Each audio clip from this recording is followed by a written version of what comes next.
नमस्कार साथियों। आज हम इंडियन मॉडर्न हिस्ट्री की सीरीज़ की शुरुआत कर रहे हैं, जिसमें हम भारत की गुलामी से आज़ादी तक के सफ़र की कहानी को देखेंगे। भारत की गुलामी की दास्तां यूरोपियंस के आगमन से शुरू होती है। कई यूरोपियन शक्तियाँ भारत में व्यापार करने की इच्छा से आई थी, जिनका क्रम इस तरह से है। सबसे पहले पोर्टुगीज़, फिर डच, फिर ब्रिटिशर्स और फिर डेन्स, फिर फ्रेंच भारत में आए। हालांकि डच और ब्रिटिशर्स के आने का समय लगभग एक साथ का ही था, लेकिन डच पहले कामयाब हो गया भारत में अपने व्यापार को इस्टेब्लिश करने में। देखते हैं यूरोप के किस हिस्से से भारत आए थे। तो यह वेस्टर्न यूरोप के वेस्टर्न पार्ट से भारत आए थे। पोर्टुगीज़ की बात करें तो पुर्तगाल शक्ति भारत में 1498 में आई। डच 1605 में भारत आए और ब्रिटिशर्स 1608 में भारत आए। डेन्स 1620 में और फ्रांसीसी अंतिम शक्ति थी जो भारत आई, वह आई थी 1664 में।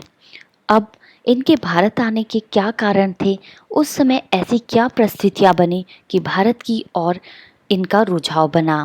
यूरोप ईसा पूर्व से लेकर भारत और चीन के साथ व्यापार करता आ रहा था, लेकिन जिस देश से वह व्यापार करता था वह काफ़ी लंबा और मुश्किलों भरा था, जिसे सिल्क रोड कहा जाता था।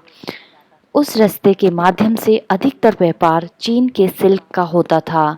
यह एकमात्र रास्ता था जो सेंट्रल एशिया को क्रॉस करते हुए ईस्ट एशिया का सामान यूरोप तक पहुंचाता था। 14th-15th सेंचुरी में हालात बदलने लगे। अब यूरोपियंस को यह सिल्क रोड अनसेफ लगने लगा। इसका मुख्य कारण था ऑटोमन एम्पायर का विस्तार करना। ऑटोमन एम्पायर लगातार अपना विस्तार करता जा रहा था और सिल्क रोड के कुछ रास्तों पर अपना अधिकार कर लिया। अब यूरोपियंस को सिल्क रोड के माध्यम से अगर एशिया को सामान या एशिया से सामान लाना होता था तो उसे ऑटोमन एम्पायर को टैक्स पे करना पड़ता था, जिसकी वजह से यूरोपियंस को व्यापार में घाटा होने लगा। इस सिल्क रोड की महत्ता कम होती गई। इसका एक और भी कारण था, वह था प्लेग बीमारी।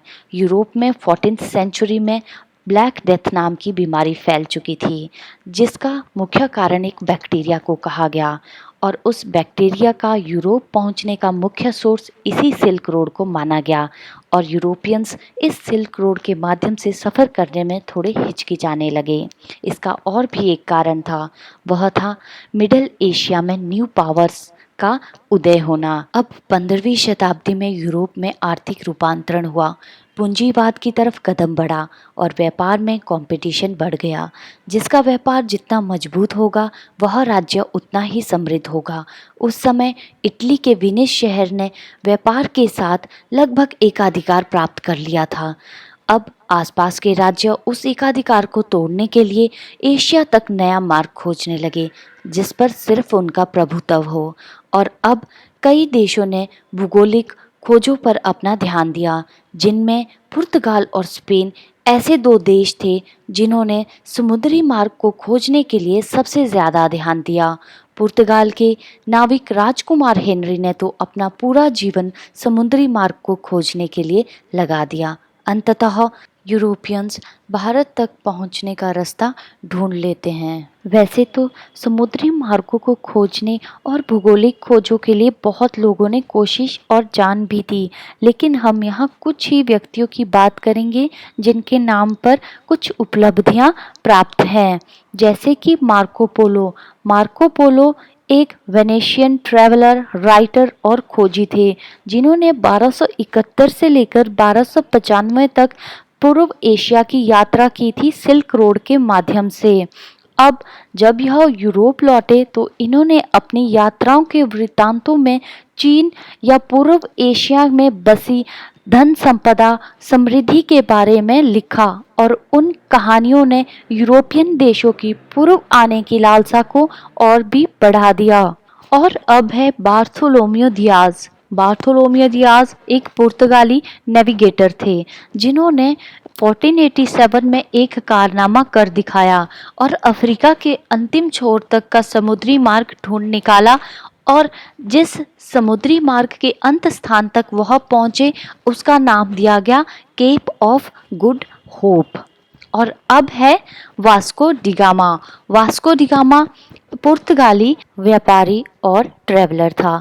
वैसे तो यूरोपियंस का भारत में आना जाना ईसा पूर्व से लेकर था, लेकिन वास्को डिगामा पहला पुर्तगाली और यूरोपियन बना जो केप ऑफ गुड होप के रास्ते समुद्री मार्ग से भारत तक पहुंचा था।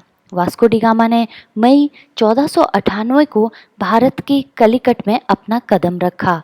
उस समय कलिकट में जमोरिन नाम का राजा राज करता था। वास्को डिगामा का वहाँ व्यापार करना उसे कुछ खास पसंद नहीं आया और वास्को डिगामा ने भी आसपास के क्षेत्रों से मसालों का व्यापार करके वापस पुर्तगाल लौट गया। और अब है Pedro Alvarez Cabral. Pedro Alvarez Cabral पुर्तगाली कमांडर, खोजी और नोबलमैन थे।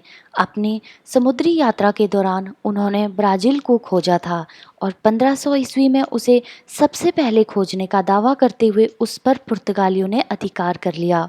वास्को डी गामा को पुर्तगाल में भारत से लाए गए मसालों से कई गुना मुनाफा होता है। इसे देखकर पुर्तगाल के शासक मैनुअल प्रथम कमांडर कैब्रल के नेतृत्व में बार्थोलोमियो दियाज के साथ 13 जहाज़ों और 1200 लोगों के बेड़े के साथ भारत भेजता है, लेकिन इस बार की यात्रा मुश्किलों भरी रहती है। कलिकट के राजा जमोरिन के अरबों के साथ अच्छे व्यापारिक संबंध थे, तो पुर्तगाली भी कलिकट को छोड़कर कन्नूर और कोचिन में व्यापार करते हुए वापस लौटते हैं। परंतु हिंद महासागर में उस समय अरबों का प्रभुत्व था, तो उनसे युद्ध करना पड़ा, जिससे सिर्फ कुछ ही जहाज़ वापस पहुँचे, परंतु उससे भी पुर्तगाल को काफ़ी मुनाफा होता है और कुछ समय पुर्तगाली पूरी तैयारी के साथ भारत लौटते हैं और अपनी विकसित समुद्री शक्ति और नवीन तकनीक वाले अस्त्रों शस्त्रों से कुछ ही वर्षों में हिंद महासागर में अरबों के प्रभुत्व को समाप्त कर देते हैं। इस क्षेत्र में व्यापार के वह एक छत्र बादशाह बन जाते हैं। अब पुर्तगाली एस्तादो द इंडिया के नाम से कहलाए जाने लगे। अब देखते हैं कि पोर्टुगीज़ के आने के समय भारत की स्थिति क्या थी। उत्तर भारत में उस समय दिल्ली सल्तनत पर लोदी वंश का राज था और यह राज 1526 में हुई पानीपत की लड़ाई तक रहा। पश्चिम भारत में राजस्थान में उस समय राजपूत और गुजरात में महमूद बेगड़ा राज कर रहे थे। उस समय दक्षिण भारत में मुख्य तौर पर दो साम्राज्य थे, वह थे बहमनी और विजयनगर। इन दो साम्राज्यों के बीच अक्सर क्षेत्रों को लेकर लड़ाई होती थी। बहमनी राज्य धीरे धीरे 5 स्वतंत्र राज्यों में टूट गया। वह थे बीजापुर, अहमदनगर और बरार। हालांकि गोलकुंडा 1512 ईस्वी में और बीदर 1526 में स्वतंत्र राज्य बने। विजयनगर एक मजबूत साम्राज्य था, परंतु लगातार वंशों के बदलाव के कारण रणनीतियों में भी बदलाव आते गए। 1485 से 1505 ईस्वी तक सालू वंश और 1505 में तुलु वंश विजयनगर पर राज करने लगा। विजयनगर का साम्राज्य पश्चिम में वेस्टर्न घाट तक, पूर्व में बे ऑफ बंगाल तक, उत्तर में कृष्णा रिवर और दक्षिण में कावेरी रिवर के मुहाने तक था। वेस्टर्न घाट और मालाबार कोस्ट के बीच मालाबार प्लेन्स में 4 किंगडम उस समय राज करते थे। वह थे kingdom of Cannanore, kingdom of Calicut, kingdom of Cochin और kingdom of Quilon. Kingdom of Cannanore पे कोलाथिरी राजा शासन किया करता था और किंगडम ऑफ कलिकट में जमोरिन राज करता था। किंगडम ऑफ कोचीन में उस उन्नी गोदावर्मा और क्वलीन राज्य पर वेनाद डायनेस्टी थी। उस समय कोचिन राज्य इतना मजबूत राज्य नहीं था और उसे यह डर सताए रहता कि कहीं आसपास के राज्य उस पर आक्रमण ना कर ले। इसलिए अपनी सुरक्षा को लेकर उसने पोर्टुगीज़ के साथ संधि कर ली और अपने क्षेत्र में व्यापार करने और किले बनाने तक की अनुमति प्रदान कर दी। पोर्टुगीज़ ने अपना सबसे पहला किला कोचिन क्षेत्र में बनाया। इस वीडियो में इतना ही। नेक्स्ट वीडियो में जानेंगे कि कैसे भारत में पुर्तगालियों ने अपने व्यापारिक केंद्र बनाए और अपने धर्म और साम्राज्य का कैसे विस्तार किया। वह कौन सा भारत का राज्य है जिस पर पुर्तगालियों ने 450 वर्षों तक राज किया। ब्रिटिशर्स से हमें आज़ादी 1947 में मिली। पर पुर्तगाली हमारे देश के उस राज्य पर 1961 तक राज करते रहे। आपको मेरी वीडियो अगर थोड़ी सी भी इंफॉर्मेटिव लगी हो तो इसे लाइक ज़रूर करें और नेक्स्ट पार्ट के लिए बेल आइकन ज़रूर प्रेस करें ताकि जब भी मैं इसका नेक्स्ट पार्ट अपलोड करूं वह आप तक पहुंच जाए। मेरे चैनल को सब्सक्राइब करना ना भूलें। Thank you very much.